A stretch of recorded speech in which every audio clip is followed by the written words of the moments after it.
Good morning, good afternoon, or good evening, depending on where you are in the world, and welcome to today's webinar, Engaging Your Citizens and Archiving the Social Conversation, How the City of Blue Ash, Ohio Ensures Transparency with Social Media, brought to you by Government Technology, Emergency Management, and ArchiveSocial.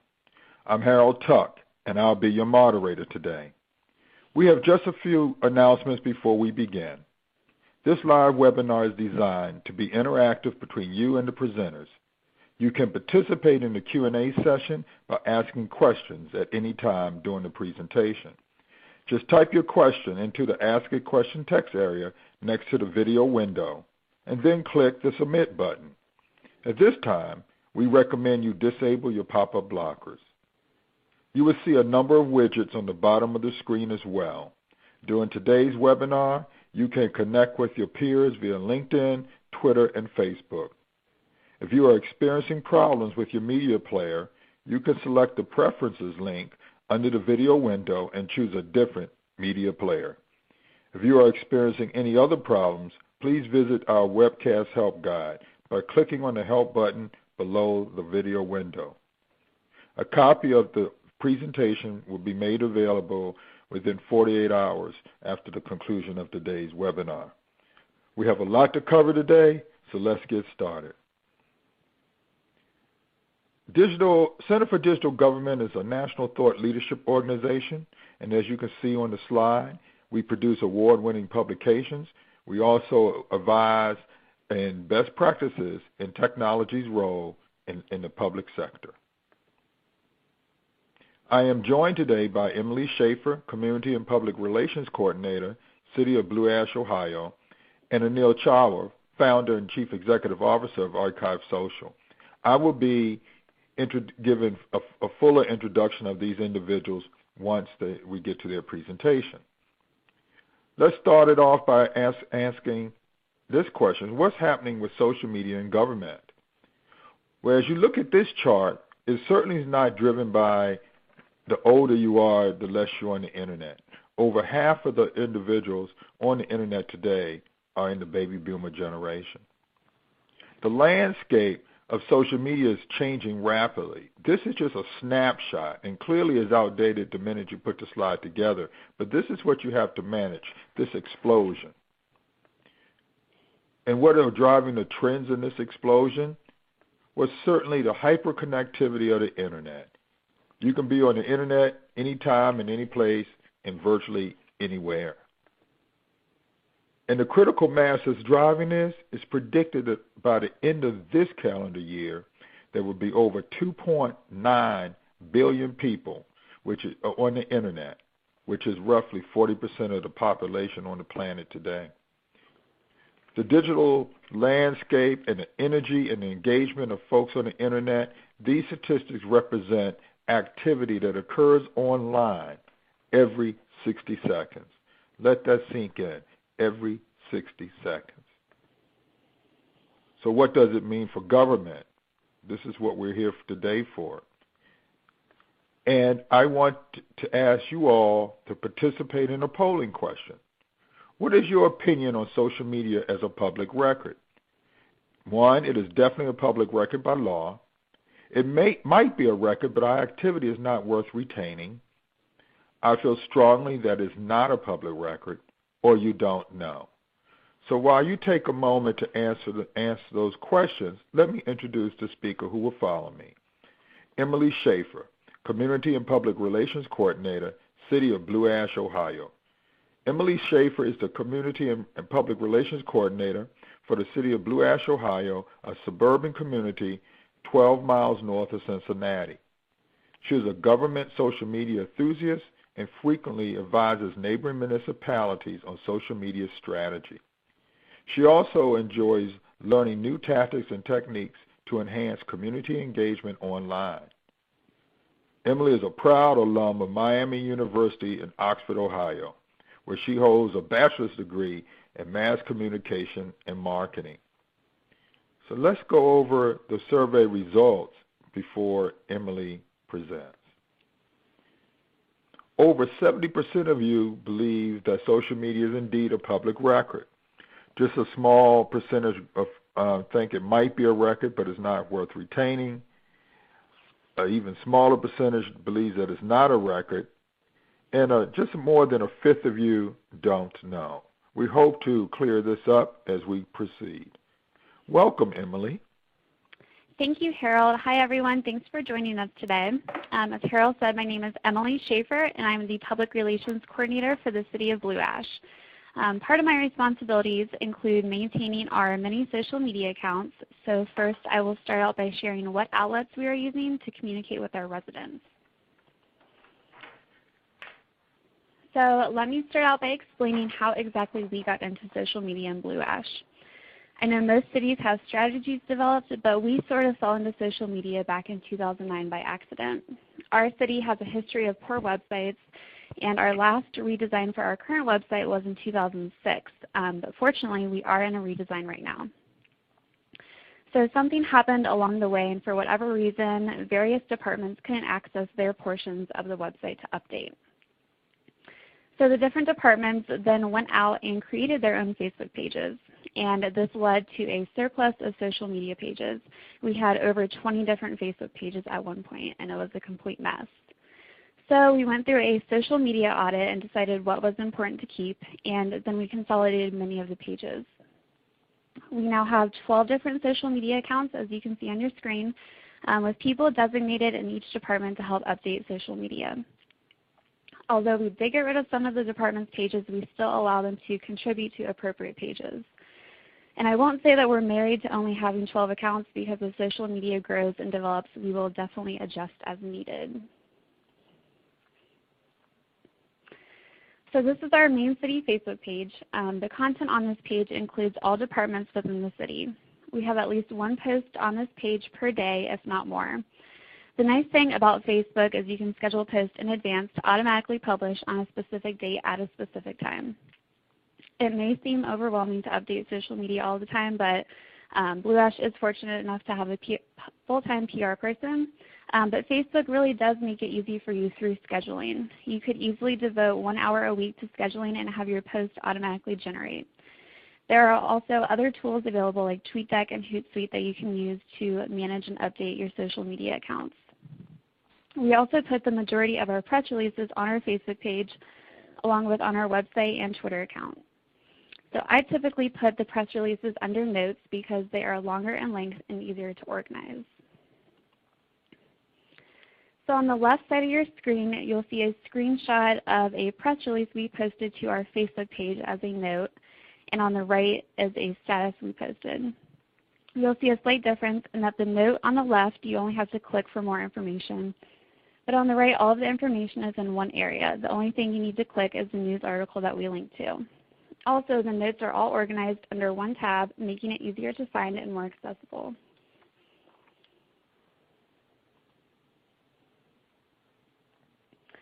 So here's some other cool things you can do with social media to give your followers an inside exclusive look, and these are photo galleries. Many of our residents are unaware that we have a greenhouse in our city. So posting an album to Facebook gives them an exclusive look to great engagement, and it lets people feel included. This is also a great way to be transparent in your city. I also post many photos from our events that we have, such as the Touch a Truck event we held last spring. And even if you don't have a good digital camera, smartphones can still take great pictures that you can upload directly to Facebook.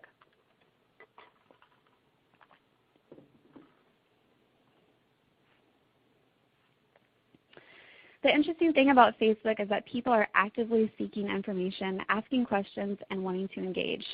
Sure, you might have your usual people that come to your council meetings on a weekly basis, but some individuals may post to your Facebook page that normally wouldn't interact with your municipality at all.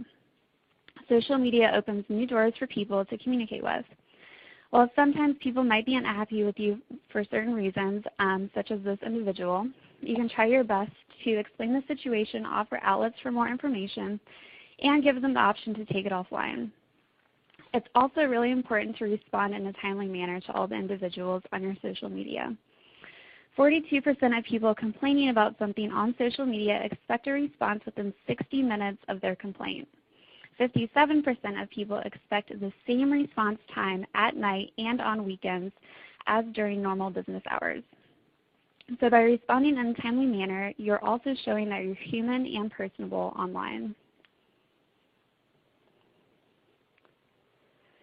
So although we do have 5 different Facebook pages in the City of Blue Ash, I'm just going to touch on our city Facebook page and also our police department Facebook page. So when we consolidated our Facebook pages, we really wanted to keep the police department's page because of the nature of some of the posts. Sometimes we'll post a mugshot or information that might make viewers feel uncomfortable if it were on a different, more family-oriented page. So the crime posts are really what allow the department to have its own page. And although no one wants crime in their community, it's inevitable. And the crime posts are really important because they let the public know that your department is active, vigilant, and really asking the community for their help in keeping the city safe.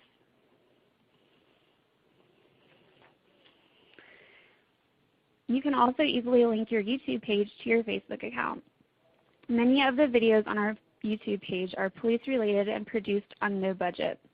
So the top video you'll see on the right-hand side is from a cruiser cam back in January of a drunk wrong-way driver our department caught. We were able to upload this cruiser cam to YouTube and disseminate this video to the news media to promote sober driving. The bottom video on the right is from a series we produced called the Blue Ash Police Safety Minute. These were done in-house with equipment we already had, and you can easily shoot video and edit them with smartphone apps.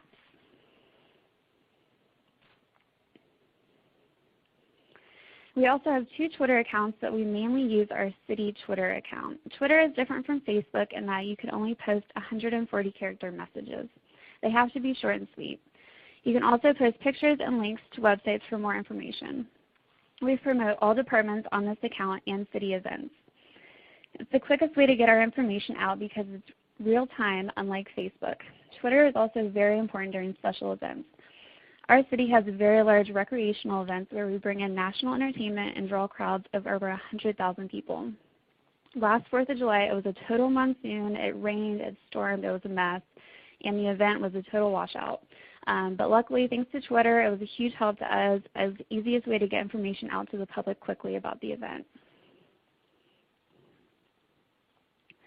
So here is our main city Twitter page, and you will see that it looks very similar to our Facebook page. Keeping your municipality's image consistent will help you gain trust in your followers and allow people to find you more easily. We have over 1,000 followers on our Twitter, and our followers have doubled in the past year. And something interesting about our followers is that 63% of them are male and 37% are female. All of the local news stations, newspapers, reporters follow us, making it easy for us to get information out to them. Sending a tweet will get news out to the news stations faster than a press release will.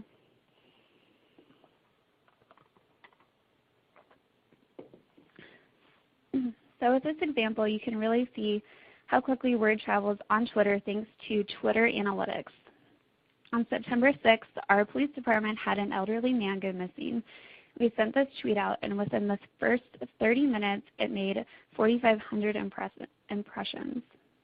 Unfortunately, George was found safe, but this is a great example of how social media can help your departments.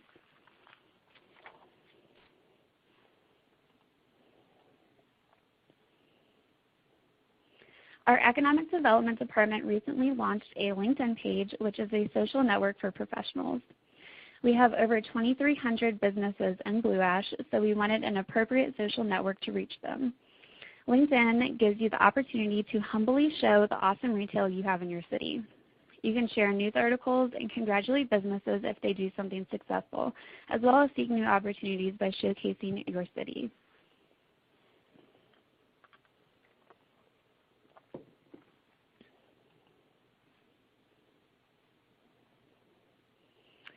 Something new that we're trying in Blue Ash is Instagram. You'll find that many kids and teenagers are transitioning away from Facebook and onto Instagram. In a recent Media Bistro article, it was revealed that 76% of teens use Instagram, 59% use Twitter, and only 45% use Facebook. Instagram is a social network where you can share videos and photos with your followers. So far, we've had success with this, and it's also another way to monitor what people are saying about you. in your city.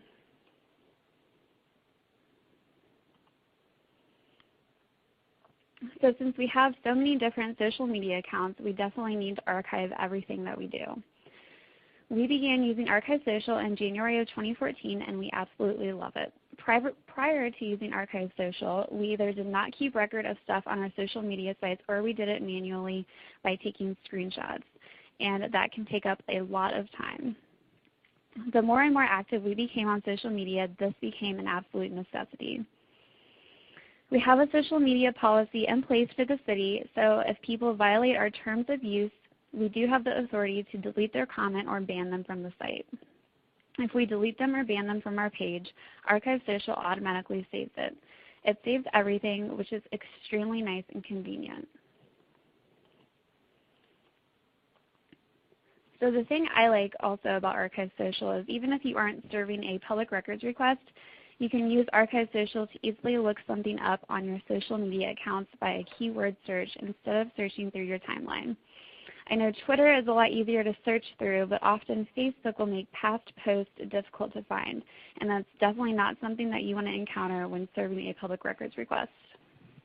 So I can't stress enough how important it is to archive social media, because I know sometimes social media brings bad PR through negative comments, and we just want to hit that delete or that hide button. Deleting anything on social media can really put you in a sticky situation. Fortunately, we haven't had to serve any public records requests using ArchiveSocial, but it definitely gives us peace of mind knowing that all of our bases are covered. So thank you everyone for listening to Blue Ash's social media strategy. I hope you enjoyed everything I had to share. If you have any questions after the webinar, feel free to contact me directly, but for right now, I'm going to hand it back over to Harold. Emily, thank you. Very informative and very good. Also, I want to just share with you, we got a couple of comments from the attendees who are fellow Red Hawk alums, and they wanted to say to you, go Red Hawks. So for the rest of us, we all have our teams, but go Red Hawks. It's the Red Hawks. Our next speaker is Mr. Neil Chawa. I will be introducing him in a moment, but before I do, I have another polling question for you all. How is your agency currently retaining records of social media? We are not retaining our own records and rely on the networks. We take manual captures, screenshots, copy and paste, etc. We use a personal backup tool like Backify Social Safe. We use an automated solution for archiving. We are already a happy ArchiveSocial customer. And with that, Mr. Neil Chawa is the founder and chief executive officer of ArchiveSocial, a Durham, North Carolina-based company that specializes in archiving social media for public records requirements. ArchiveSocial partnered with the state of North Carolina in 2010 to launch the world's first open, interactive archive of social media. Since then, ArchiveSocial has enabled more than 150 prominent government entities such as Charlotte, San Francisco, Raleigh, and Austin to ensure long-term transparency for government social media communications. The company was selected for the prestigious Code for America Accelerator in 2013 and recognized as a 2014 Cool Vendor in Government by leading analyst firm Gartner. Anil has spent more than a decade developing innovative software solutions and is a subject matter expert on social media records management. He has a Bachelor of Science degree in computer science from Georgia Tech. Welcome, Anil, and we look forward to your presentation and you also sharing with us the results of this polling question that we now have up. Harold, thank you so much for the intro, and sure thing, I'll be very happy to share the results of this poll.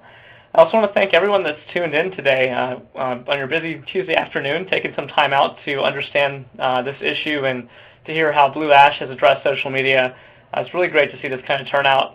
And of course, I want to thank Emily for taking the time to participate in this webinar to share what Blue Ash is doing in terms of social media. I particularly think it's helpful in terms of how Emily shared how they're utilizing the various channels and the tips that she has for those channels. But also for me, what's instructive was learning about how she's combines the social media presence that Blue Ash previously had into a centralized presence, because we've definitely seen customers struggling with that distributed presence, and bringing it under one roof with a dedicated person to be able to manage it has shown to have a lot of benefits for Blue Ash. So something to consider if you're having those same challenges. Now, we do have this poll on the screen. I'm going to give it just 2 or 3 more seconds here, so get your final votes in. Would love to see what the state of record keeping is today there in Ohio with all of you who have tuned in. And really based off of the 2 polls that we've seen today, I want to gear my presentations towards your responses so that you get the most value out of it. So let's go ahead and look at the results on the poll. And what we see with these poll results is very typical. As we've been around the country, the vast majority of you, about 74% of you, today are not doing anything in particular to keep records of your social media. You're just relying on that data being there on the networks. And so don't feel bad, because that's where a lot of governments are today, and really why you're hopefully tuned in for this presentation. If I do my job here, you will have a handful of different approaches that you can potentially leverage based on your own needs and environment. Now, I am also happy to see that about 20% of you are utilizing manual captures, which tells me that you've recognized this issue of social media as a record. And as painful as it is to take manual screenshots, it's an important enough issue for you to take action. So kudos to you for moving and doing something today, as well as another 7% or so that are using some automated solution. Also, same words to you in terms of taking action and realizing the necessity to keep these records before you get in a situation that you wish you had kept them. Now, I have a number of items I want to cover today. I want to share an agenda with you ahead of time so you know where I'm headed. And what I want to do is really make the case to you that social media is a public record. I know that with the first poll, that again, a vast majority of you do recognize that social media is a record and that it's worth keeping. But I did see that about 20% of you or so were not quite clear on the issue. And we always come across as well folks that are, I think rightfully so, question whether or not social media is really a record worth keeping. And so what I want to make sure I do in this webinar is not just talk at a very high level, but I want to give you some real-life examples of real social media records that are worth keeping, share some legal case studies with you to create that urgency to act now rather than later. And by doing that, I want to also give you some options for how you can act. So I will go through a handful of different record-keeping approaches that we've seen governments utilize, and hopefully one of those will make sense for your situation. Time permitting, as long as I don't ramble on too long, we will definitely have time for a demonstration of an automated archive. Emily has been gracious enough to allow me to demonstrate the Blue Ash archive to you so you can see how they're solving this issue in practice. And then, of course, we do want to answer your questions. So throughout, please feel free to use that Q&A box so that we can get a sense of what questions are coming in and then address them right away once I'm done with my part of this webinar. So with that, let's just jump into the public records issue and answer that question of whether or not social media is a public record. Now, in order to do that, we have to go back to the records law in your state. And most of you here are from Ohio, but this is every state in the country has a records law of some sorts, and they're all very similar. In fact, what you'll find in virtually every public records law in the United States is a phrase that says, regardless of physical form, communication that's sent or received by government related to government business is a record. And then, of course, Ohio's act here also specifically calls out including electronic records. Now, this phrase is really important because these laws were written back in the 60s and 70s without knowing that we would be using email and internet and social media. But they were written broadly for that very reason, to say that it doesn't really matter how something is communicated, it's the what that's communicated that matters. And to make that concrete, we all know, I think many of you are familiar with your retention schedules, and so something like a crime tip or a citizen complaint coming in is typically a record that you would maintain. Now, it doesn't matter if you receive a crime tip on a piece of paper, in an email, or in a tweet. A crime tip is a crime tip, and it's just as valuable. And that's really what the law is saying here. Regardless of that physical form, it's worth keeping and treated as a record. Now, this issue has been evaluated as well in the state of Ohio. Now, again, the law does not need to change. The law already covers this notion. But what we've seen state by state throughout the country in the last 4 or 5 years is that various groups have taken this issue up to really analyze it and make it clear that social media is, in fact, a record. In your state of Ohio, about a year ago, the Ohio Electronic Records Committee got together to approach this issue. They actually have a really nice YouTube video out there that has different folks from local government in Ohio talking about the challenges that they're facing and then the need for having some kind of records management around social media. And then I've included this link here to this PDF from the OERC that really dives into this issue. So this slide deck will go out to you after this webinar. I encourage you, if you haven't seen it already, to look at these guidelines.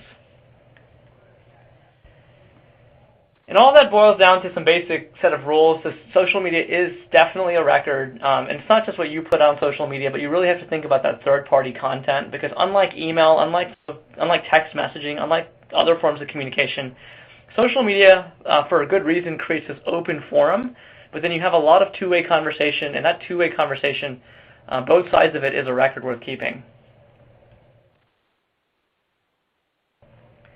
So now I told you that we would look at some real concrete examples, and that's really what I want to do since we've kind of laid the landscape here with the records law. Social media is a record by the law, but now we have to address the question of whether on social media government is actually communicating in a way that creates record. Well, the best example I can give you is by looking at emergency response. We've seen the last 4 or 5 years again how social media has come to the forefront of emergency response. Going all the way back to Hurricane Sandy, and then more recently situations like the Boston Marathon bombings, social media truly has become the most effective way for government to communicate during crisis. It's incredibly rapid. It's the most efficient way to get the information out there.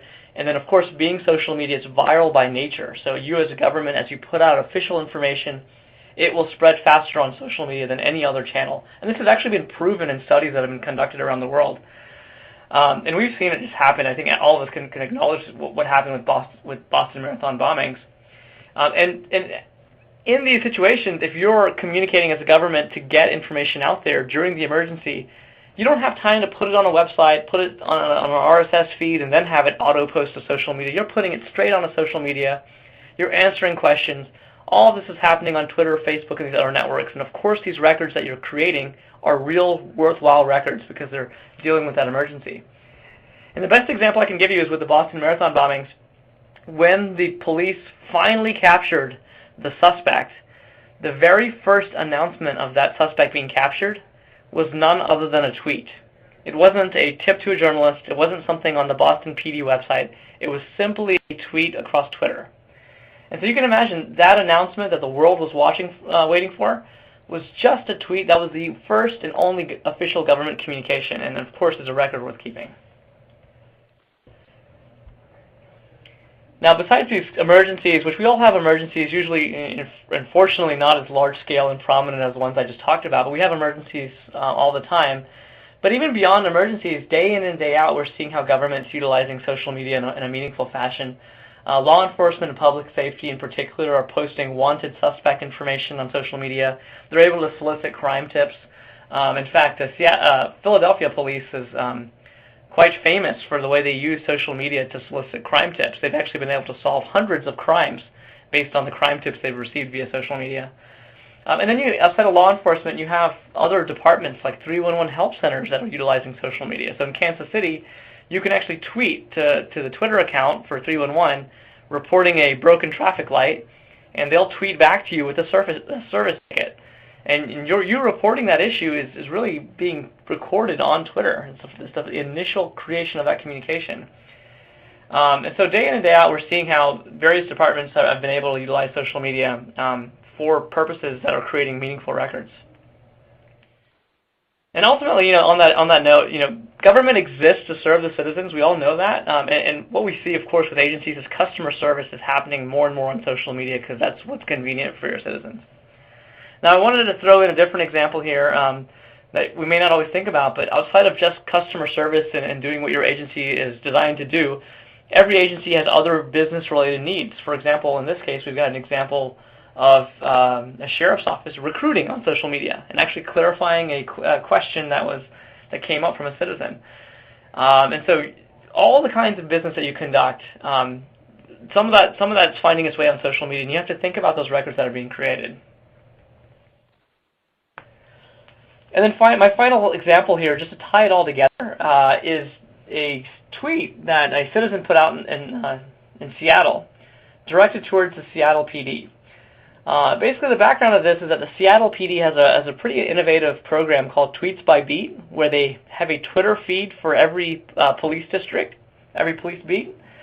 And a citizen noticed that occasionally the tweets were delayed or they seemed to be missing, and he wasn't quite sure if he could rely on those Twitter feeds. So he actually tweeted to Seattle PD asking them about this issue. And then a couple of tweets in, he said, you know what, I actually just want the archives of all of your tweets from these feeds. And please consider this a public records request. So in other words, this citizen made a public records request for social media using social media. So if you're wondering if anyone ever asked for this data on social media, this is a perfect example of it happening. And Seattle PD came back and said, give us 3 weeks for us to respond to this request. Now, of course, my goal today is after I give you some potential solutions here, you could satisfy this request in 3 days or maybe 3 minutes. Now, this brings to light that social media is starting to be requested as a record. But even if you're not receiving requests specifically for social media, the reality is that many agencies are receiving requests that include social media.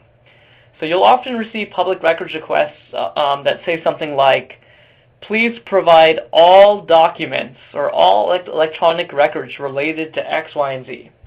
And so you'll get these broad requests that you try to scope down, but sometimes you can't. And these broad requests that ask for all, in reality, include your social media content. So we've had customers that have received these broad requests, and because they're archiving, they're able to provide the social media content to fulfill that request.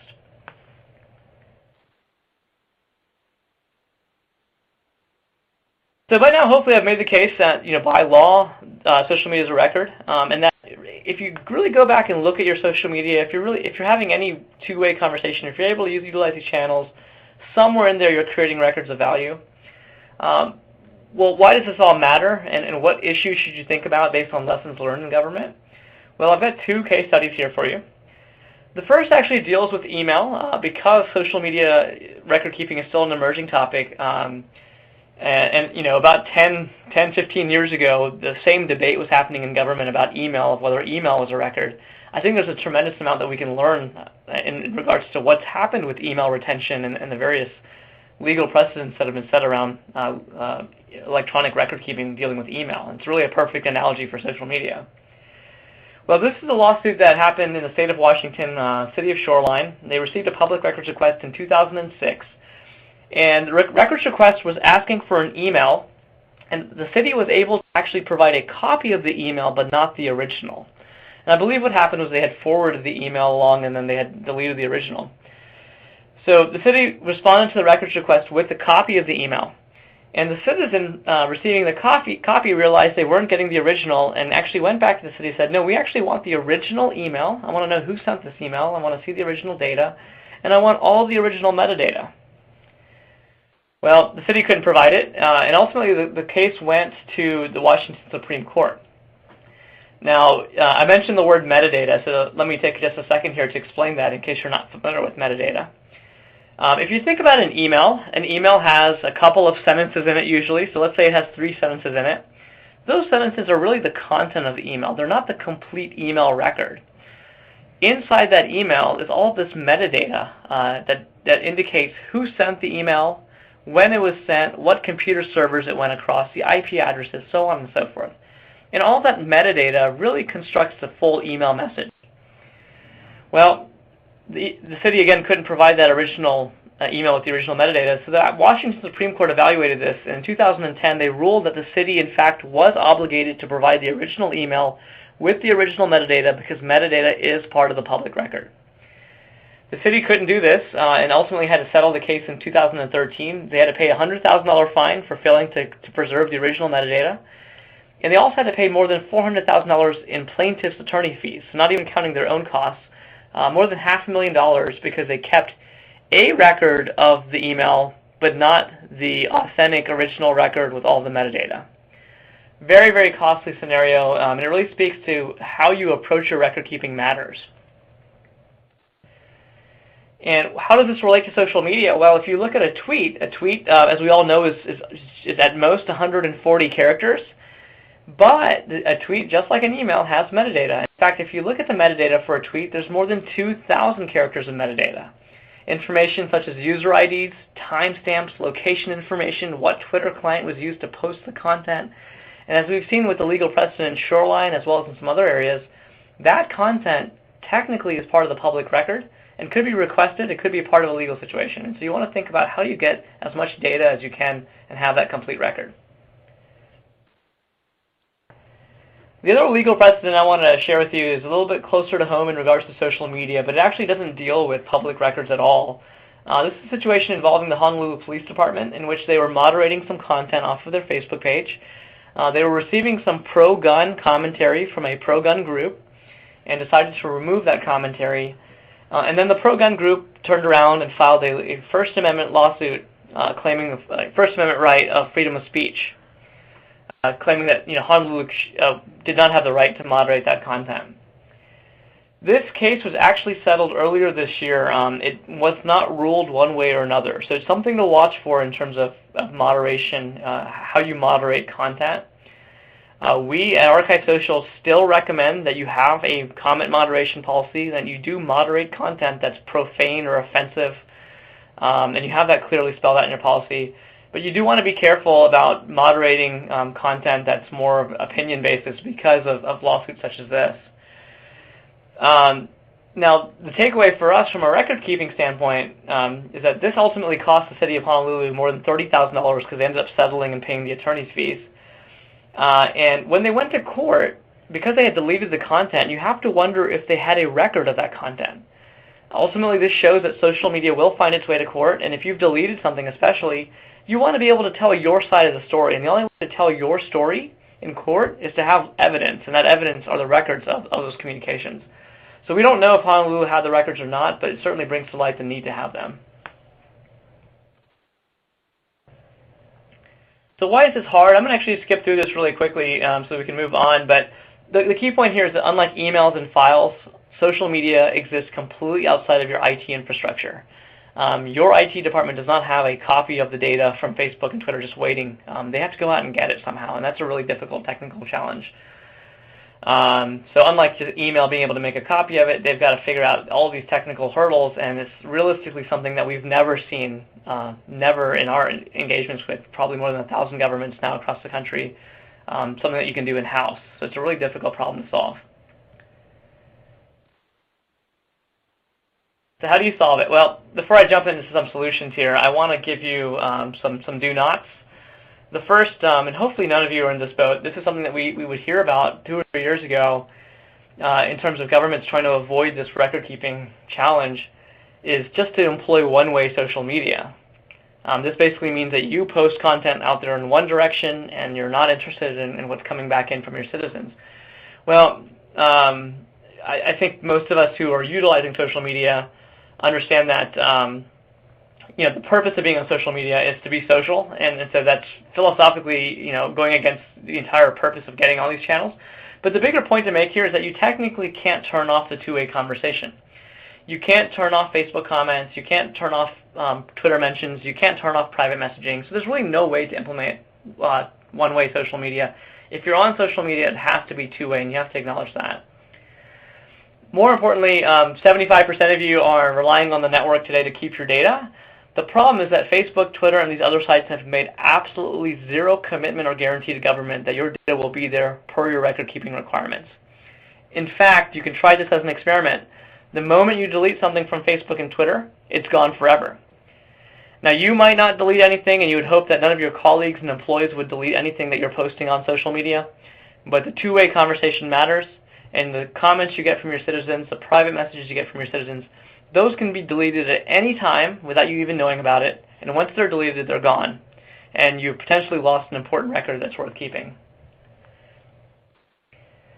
So I know we want to get some time for questions here, so I'm going to go through some solutions here, try to give you the most basic to the most sophisticated solution. The most basic, and about 20% of you are doing this, is taking some screenshots. I think it's a great thing that you've started keeping records, just like Emily was doing in the past. It shows that you've recognized the importance of this issue. But please realize this is not a long-term solution for government. These records, although it's free to take a screenshot, it takes your time. We've had customers that would invest 4 to 8 hours a week taking screenshots just to keep up with a moderate social media presence. So if you want to do this correctly, it's going to take a lot of time. And ultimately, the records that are created by a screenshot are easily disputed because anybody can Photoshop anything these days. And so you want to have records that you can really trust, and a screenshot is better than nothing, but not a record that you can really rely on in a legal situation. So today, if you can't do anything at all, just go ahead and start taking screenshots, especially if you're moderating content, but really look for a long-term solution. A much better solution, I think some of you may be doing this today, are utilizing a backup tool that's automated. And there's a number of low-cost backup tools out there like Backupify and SocialSafe, very inexpensive, that'll talk to the social networks on a daily basis or so and capture the data. Backupify has increased their prices, but SocialSafe is still very inexpensive. The trade-off with SocialSafe is that the data is stored locally on your own computer, so you've then got to back up that data. But it is a good solution, especially if you've got very limited budget. The thing to keep in mind with these tools is that they're meant for backup. They're not really designed for record keeping and archiving, so they're not designed for businesses or governments typically. They're more consumer-oriented. And so if you look at this screenshot, for example, from Backupify, this is a Facebook wall. Now, you have no way of realizing this is a Facebook wall because it's a very basic capture of data. Some of these comments are related to some of these status updates, but you have no way to put that together. So you don't have all of the tools you might need if you had a records request to produce a conversation, being able to piece it all back together, seeing it in a way that you're used to. That kind of stuff is typically not available in these tools because they're providing a very basic backup. And I think something like SocialSafe is like $20 a year, so it's very, very low cost. So what I would strongly recommend, though, is to look at a true archiving solution. There are a number of vendors in the archiving space, including us. A lot of vendors do come from an email archiving background or a web page archiving background, so they'll do more than just social media. But what you have to understand there is that there are some trade-offs, and so I'll just give you a couple of points in terms of how you would evaluate these solutions. A lot of the vendors, especially the ones that come from email archiving background, will convert social media to some kind of email format so that it fits in within their existing product. And you have to figure out, well, are they converting the data? Are they losing that metadata that could be important? If they convert it into email, are they splitting up a Facebook conversation that has comments on it into multiple emails? How do I piece that back together? And ultimately, do you have all the data you need, and you have the tools you need to be able to make sense of that data when you need it, if they're converting it to some other format? So definitely evaluate that. There is some convenience in having one solution and one vendor to work with, but usually one vendor is really good at one thing, and then everything else is secondary, and you've got to decide how important it is for you to have complete, comprehensive, accurate record keeping of social media. So that takes us to what I would say are the 4 most important factors. If I'm making the case to you that it's worth treating social media as a record, a real record, a record that you keep in a very trustable manner that gives you peace of mind. These are the 4 characteristics that we recommend of any archiving solution that you evaluate. The first is how quickly can you get data from these social networks, because this data is out of your control.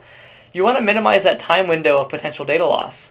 Once a week is a long time to wait for getting new content. Once a day is a long time. You want to try to get that content as soon as it appears in the network so that somebody can't delete it soon after. Comprehensiveness, again, do you have all of the records, both sides of the conversation? Do you have all of that metadata that we talked about that could be requested? Authenticity speaks to the legal needs. Can you prove that that data is what it is in court?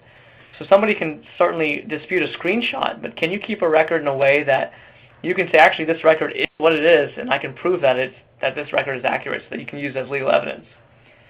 And then finally, context is what I think is most overlooked in the archiving arena, is how do you actually make sense of your records when you need them?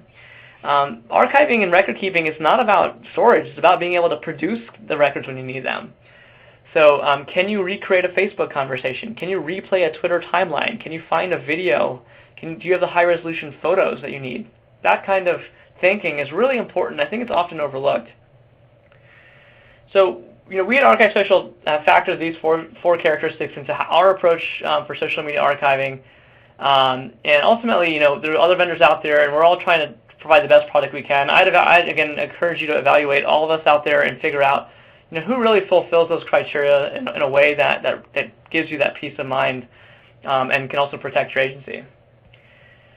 With that, I'm going to take just probably about 3 minutes here to give you a very quick demonstration of an archive.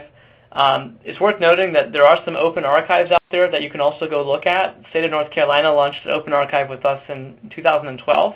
It has more than 500,000 records available for any citizen to access.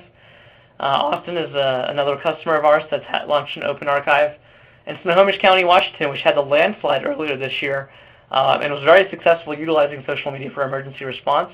All of that was automatically archived and captured as they were using social media, and so that you're able to find that content from that emergency response.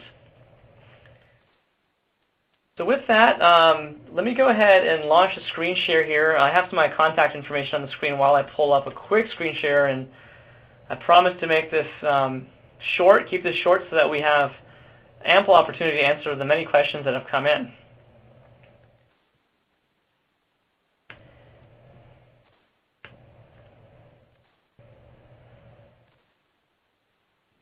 Okay, so once my screen share loads, you'll see that we are logged into Blue Ash's archive. They've got the 13 social media accounts now. And I just want to jump in real quick to talk about the 4 characteristics that I mentioned. So this content is being captured continuously throughout the day. As social media happens, we're picking it up. It's not just daily, it is really throughout the hours into this archive. And what I wanted to highlight specifically is this notion of context. So you can see here we're looking at Blue Ash's archive, we're looking at the police department, and again the police department Facebook page has private messaging, has photos, it has a wall, a lot of different content to capture. But if I go into this wall, you'll see what I mean by context. And this is something to look for in any archiving solution that you evaluate is, can you actually make sense of this content in the future?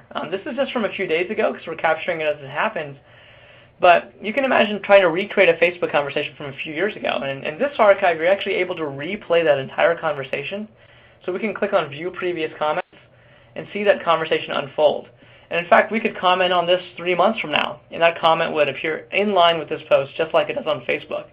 And that kind of context really gives you the ability to produce this record sometime in the future and be able to produce this conversation as one piece, even as that content continued to come in, comments continue to come in on this post. So having the photo, having the commentary, replaying it the way it originally appeared on the social network really makes it easy to satisfy records requests and have the information you need. And again, all of this is coming out of Blue Ash's archive, even if the data has been deleted. I also want to just go ahead and do a quick search and show you how you would find this content.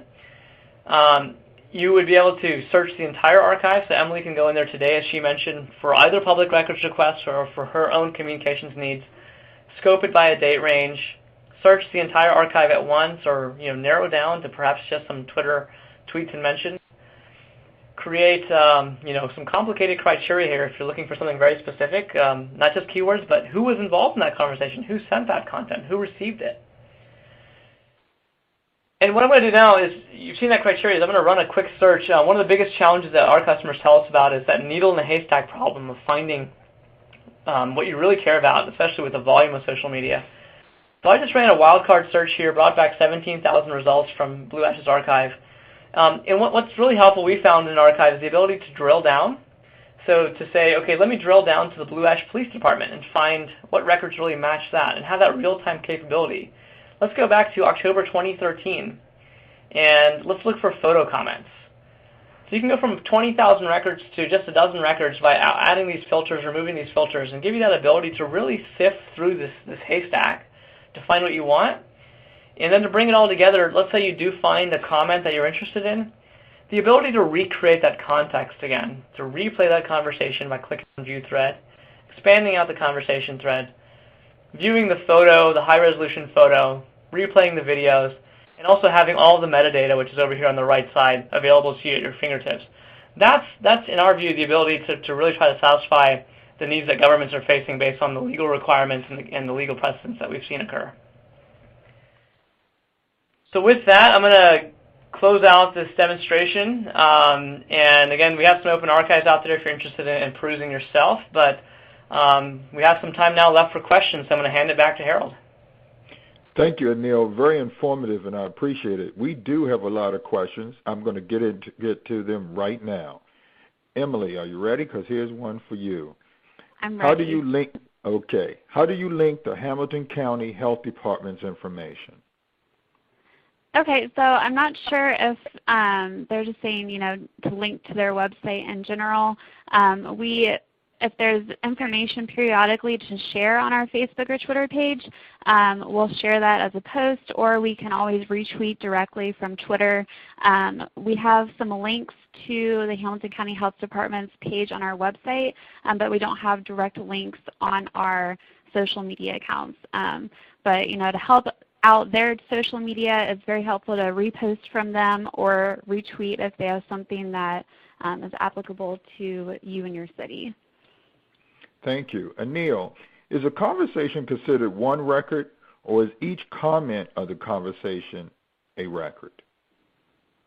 Well, thank you for that question. I'm assuming the person that asked the question may have also looked at our pricing model. So we think about everything as a record in ArchiveSocial, and we price based on how many new records you create per month. Not the total you have in your archive, but just are you creating 1,000 new records or 3,000 new records per month? And so to answer to our model of what we call a record, yes, every tweet, every comment, every post is its own independent record that counts towards our pricing model. And it's treated as an independent record in the archive. So we actually do some other things that I didn't talk about today in terms of authenticity of securing every record with a digital timestamp, digital signature, all that kind of stuff. So we do treat it as independent records, but we just show it to you as one conversation because that's what really makes sense to you. Thank you. For both of you, if you are only posting duplicate records and/or announcements to your social media site, is there still a need to capture it?